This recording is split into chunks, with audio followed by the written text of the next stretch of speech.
Is 16 too high, too low, or is SMU slated just right in the AP Preseason Top 25?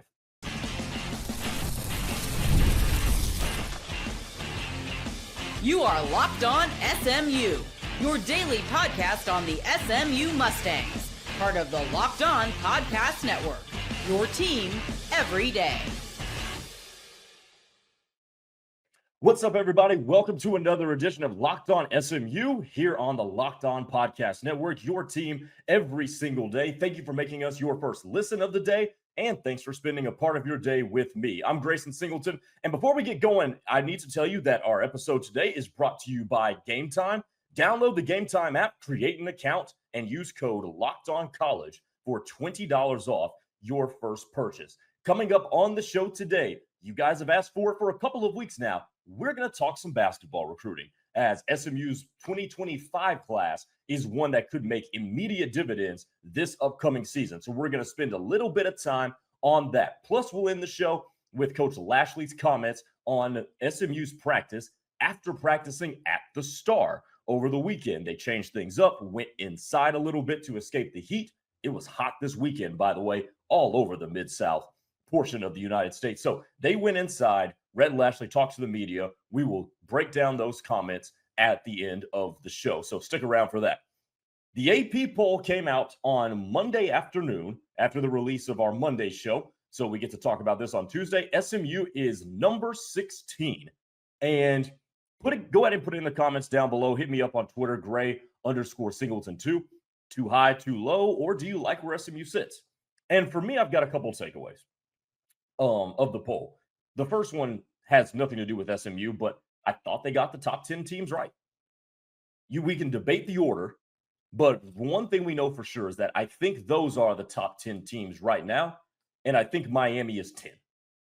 The rest of the other 9, you can debate the order until we get to week 1, and I'm not going to blame you for doing so. But as it pertains to SMU, I think that this ranking at 16, looking at where they are relative to where the other teams around them are, is a prove-it ranking. So if you look at the AP Top 25, and I'm going to give you 11 through 19. Arizona State is 11, Illinois, South Carolina, Michigan, Florida, SMU, Kansas State, Oklahoma at 18, Texas A&M, and then Indiana at 19. That's 11 through 20. And when I look at SMU being behind some of those teams, especially Florida and Michigan, who also, one is coming off of a rocky year, and two is coming off of a year where their starting quarterback started like 4 games and rescued their season. This to me says SMU is in prove-it mode with the national media. I think a lot of people need to see SMU prove it. Now, here's why that's not such a bad thing. It would be a bad thing if SMU was coming off of a season where they performed as they did and then returned 90% of that production. Obviously, we all know that's the case. 2 leading sack artists gone, leading rusher gone, 4 of your top 5 receivers, they're gone, and you lost your 2 leading tacklers as well. So even though they performed excellently last year in spots, they were excellent, but they were very good at minimum.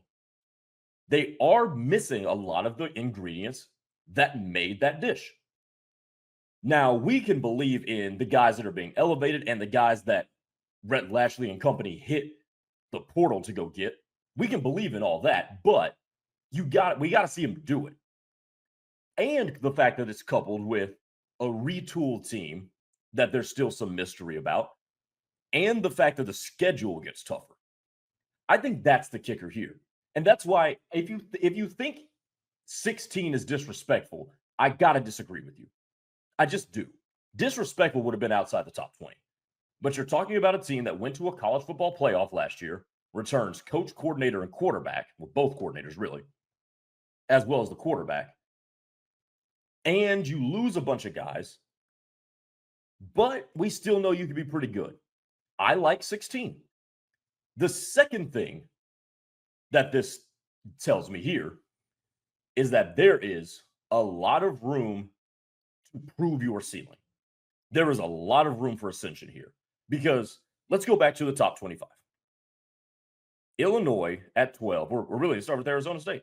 Arizona State, Illinois, South Carolina, Michigan, Florida, and then you get to the Mustangs at 16. Name me the one team that SMU can't finish the season better than out of that list. Maybe South Carolina. Of that 11 to 15 list, South Carolina is my favorite team. Arizona State lost a ton. Now, they returned leading receiver and the quarterback, Sam Levitt. Okay, that's cool, but I think Arizona State is due for a drop-off. Illinois will be interesting. Illinois will be interesting. And I think that's a team that can compete to be that fifth representative from the Big Ten, fourth, fifth representative in the college football playoffs, similar to what Indiana did. But I think this Illinois team will be better than that Indiana team. South Carolina, just discussed, I think they're going to be really good with Lenore Sellers. I think they've got a good defense led by Dylan Stewart, who's one of the best pass rushers in all of college football. I believe in Shane Beamer's squad. Michigan is coming off of a down year, and there's going to be, in all likelihood, starting a true freshman quarterback. Now, is the ceiling for Michigan pretty high, especially with the skill set that Bryce Underwood brings? Sure. But that's another one I got to see. Florida, I'm concerned about the Gators because DJ Lagway has played little to no football since the end of last season to this point in the offseason. Shoulder injury, calf injury. And this is a year that they really need to keep all the momentum that they ended last season with, or they can end up right back in the situation they began last season in. And that was wondering if Billy Napier was coaching for his job. So when I look at those teams ahead, I think SMU could be better than Florida, be better than Michigan. There's a world where they're better than Illinois, and I think they can be better than Arizona State. You just have to go out and show it. I think 16 is great because I think right now they're better than Kansas State.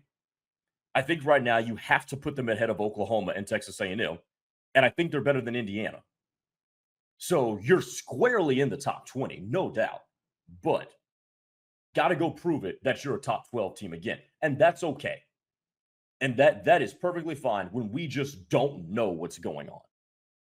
But the national media said, show us and we'll respect it. And we respect you enough because I think this is a sign of respect. We respect you enough and we respect what you did enough last year to know that you can be really good. I just got to see it. I got to see if you can make the same tasty dish with a few little different ingredients. And I'm here for that. I think this is a great landing spot for SMU. 16 in the preseason AP Top 25. Coming up next, let's shift gears to basketball. We'll take a little detour here on a Tuesday because Billy White III committed and reclassified to immediately begin attending classes at SMU and be a part of the basketball team in 2025-26. I'll give you my early basketball outlook in line with SMU's recruiting on the other side. Keep it here, Locked On SMU. We've all been there, logging on early and waiting for forever for concert tickets to go on sale, only to lose your spot for a show that you've been dying to see. Live music should be about making memories, but not dealing with the stress of ticket shopping. That's where Gametime comes in. Gametime makes getting concert tickets faster and easier than ever. Prices actually drop as it gets closer to showtime, and you can save up to 60% off with their killer last-minute deals. Ever wonder what your view will actually look like before you buy? One of my favorite parts of the app is their panoramic seat view. They show you exactly what your 360 view of the stadium is going to look like from your seat. It's awesome. Take the guesswork out of buying concert and show tickets with Gametime. Download the Gametime app, create an account, and use code LOCKEDONCollege for $20 off your first purchase. Terms apply. Again, create an account and redeem this code LOCKEDONCollege for $20 off. Download the Gametime app today. Last minute tickets, lowest price, and it's always guaranteed. All right, welcome back to Locked On SMU on a Tuesday. Remember, subscribe to the channel, click that notification bell so you can be notified of any of our new content. And by the way, shout out to our podcast listeners as well on Spotify, Apple Podcasts, or wherever you get your podcasts. Okay, basketball recruiting. And here's my thought on this, because SMU did not have some crazy season last year. They were good. They were borderline They were kind of on that borderline of graduating from good team to tournament team, as evidenced by the fact that they were in the NIT last year. But here's a couple of things that I think has positively influenced the direction that SMU recruiting is going.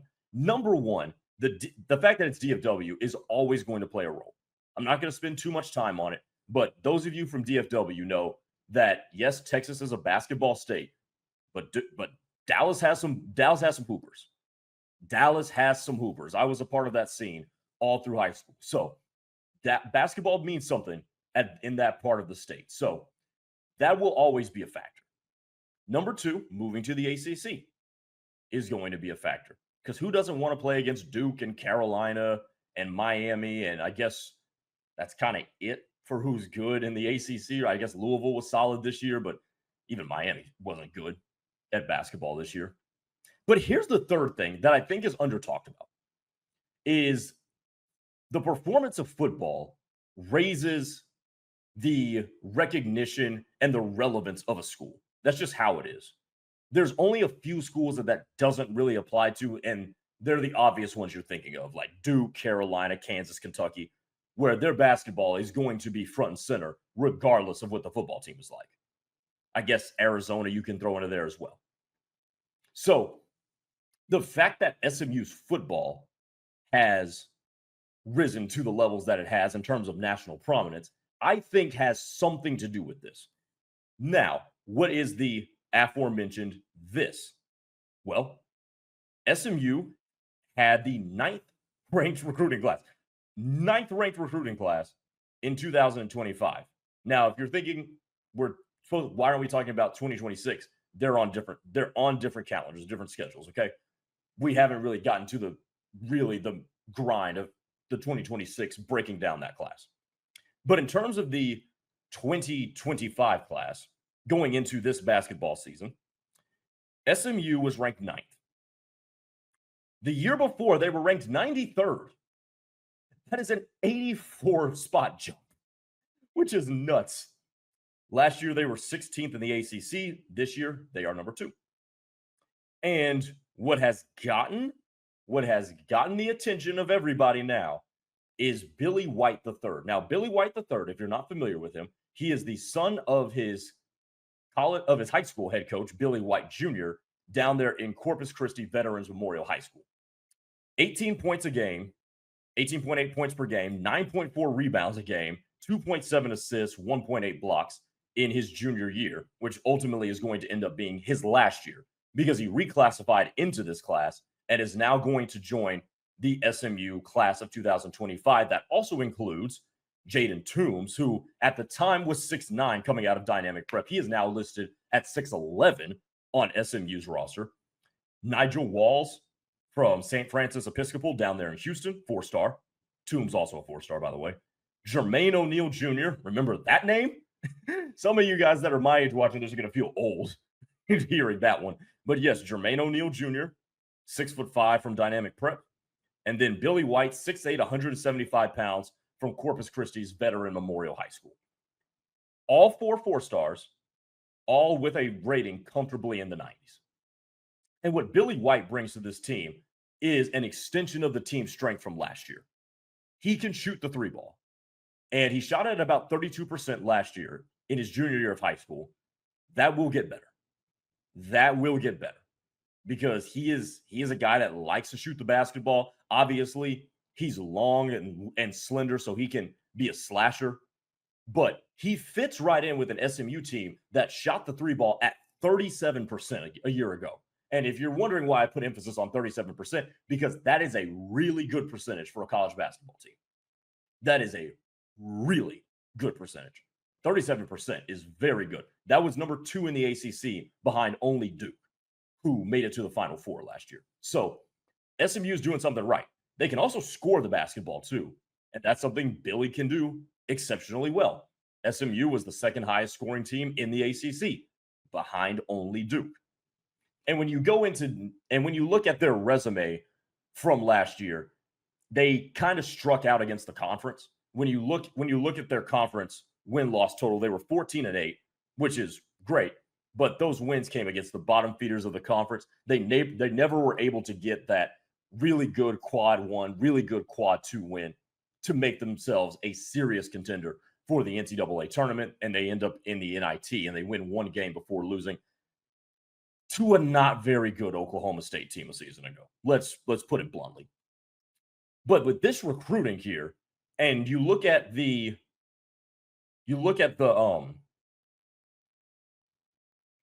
similar features here.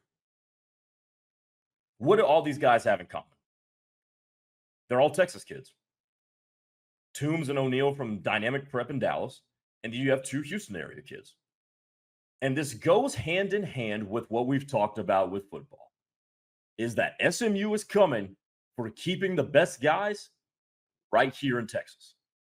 And look, football did not just all of a sudden become a power, right? There was an ascension that took place. Now that ascension has skyrocketed ever since they made the college football playoff last year. But SMU was not in the national championship conversation the year before or the year before that. Now, am I saying that SMU basketball is going to take that leap and be a national championship contender this year? Don't hold your breath on that one. Don't hold your breath on that one. They have got to be a better defensive team to get to that point. Believe me.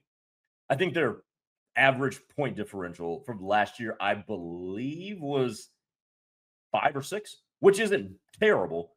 But once you get into conference play, and I didn't do the math on that, but it kind of shrinks because they weren't beating the good teams. So that all kind of leveled itself out, because college basketball, once you start getting into conference play, it levels out the anomalies and the high variances from the non-con. But this SMU team can shoot the ball, and by the way, they're big. They are big. Look at this roster. This is the last thing. Look at this roster for SMU this season in terms of size. Redshirt freshman chance per year, 6'8". Got Corey Washington, who's a senior at 6'6", 190. But Jermaine O'Neal Jr. at 6'6", Billy White III at 6'8". Both them dudes are still growing because they're barely 18 years old. Jaden Toombs has already grown to 6'11". Mitchell Holmes, a redshirt freshman, is 6'11". Nigel Walls, who's going to be a freshman, we mentioned him, he's 6'11". Samet Yigitolu, I'm sorry if I butchered that, and I probably did. He's 7'2" and was pretty good for SMU last year too. So this SMU team has size, but it's got versatile size. It's got two-way size on the wings especially. And that's how you win in basketball these days, is by having those two-way wings with some bigs on the back end, but those wings can shoot and get to their spot. Versatility, modern basketball. SMU set itself up pretty nicely. So keep an eye on that team, that SMU team. They've recruited well. They are in the mix in the 2026 class for some pretty cool prospects as well. Maybe we'll talk about that at another time. But SMU basketball should not be ignored. And that's why we bring them to you today on this Locked In Day as we take a break from football. And coming up next, we get back to football and we'll break down what Rhett Lashlee had to say about two position rooms that had a ton of turnover. He spoke after practice this weekend, and we'll talk about it next.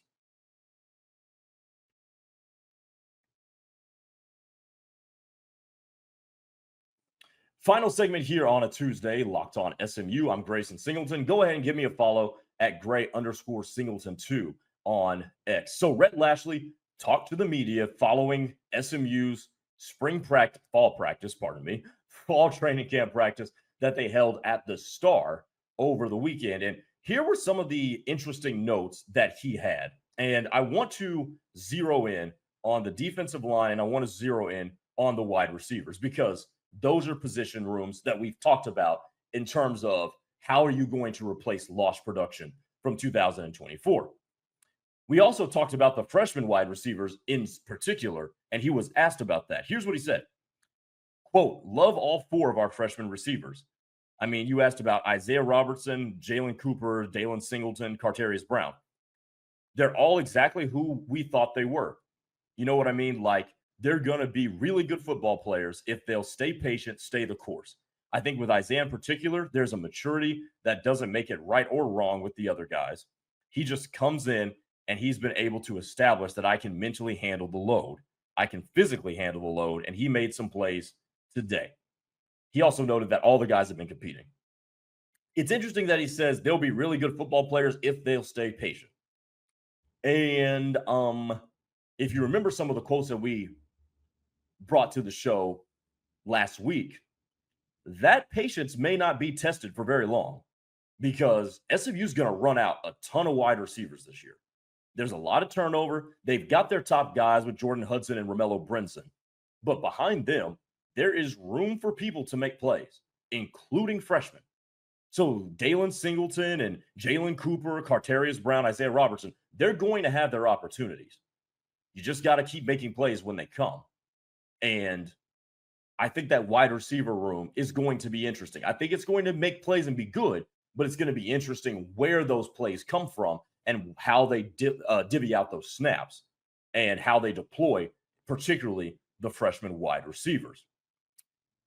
They also added veteran wide receivers.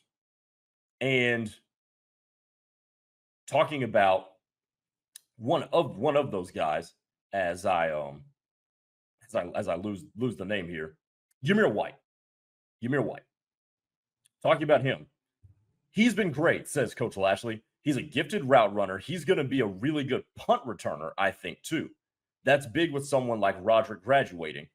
He missed the one catch, but it would have been a catch down the middle. But yesterday, him and Kevin made a diving throwing catch that was one of the best we've had. So his experience and as a guy who's played is really going to help us, particularly with Roderick Daniels and Jake Bailey gone and RJ working his way back in. This is something I talk about often, is can you have the dude that can own the middle of the field? You have to be able to own the middle of the field. Yamir Knight, by the way, not Yamir White. Pardon me. But if you can have a guy who can be a reliable target over the middle, as RJ Maryland continues to work back into that role off of his injury, that makes a quarterback's life a lot easier. Now, then it becomes incumbent upon Kevin Jennings to make sure you protect that guy because you don't want him running over the middle into, a shot from a safety or a linebacker. But if those two are developing a nice chemistry between each other, Yamir Knight is a guy, I'm going to say this again, I would compare to like a Cole Beasley. Can he just be that guy that moves the sticks and keeps the drive alive and a good rhythm guy for your quarterback? That's what I would like to see from a guy like Yamir Knight.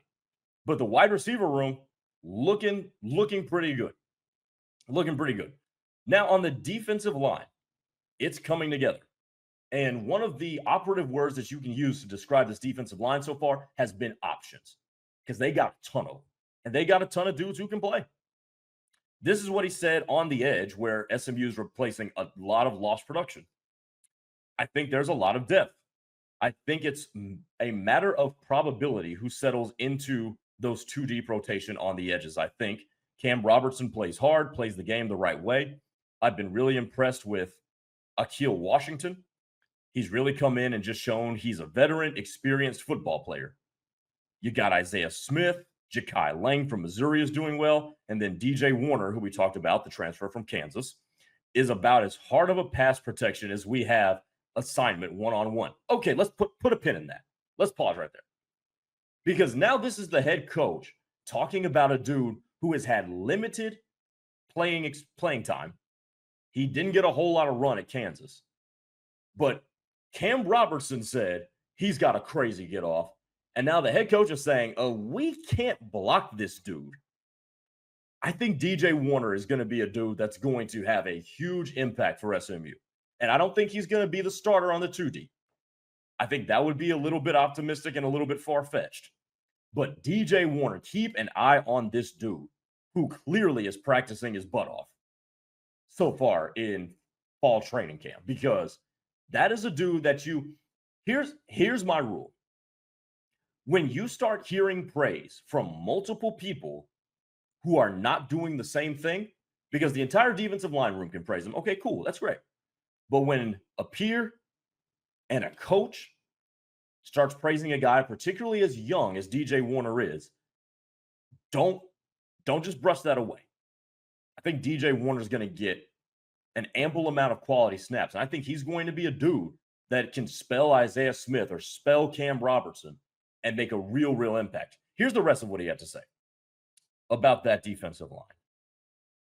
So we got depth. Until you get into a game, it's like, how are they going to respond? How are they going to play in those competitive situations? We do the best we can out here, but so I could see all those guys playing a lot early, and then it will probably work its way out who earns it. Sounds like we're going to have some dudes playing with their hair on fire against Baylor. Sawyer Robertson, look out.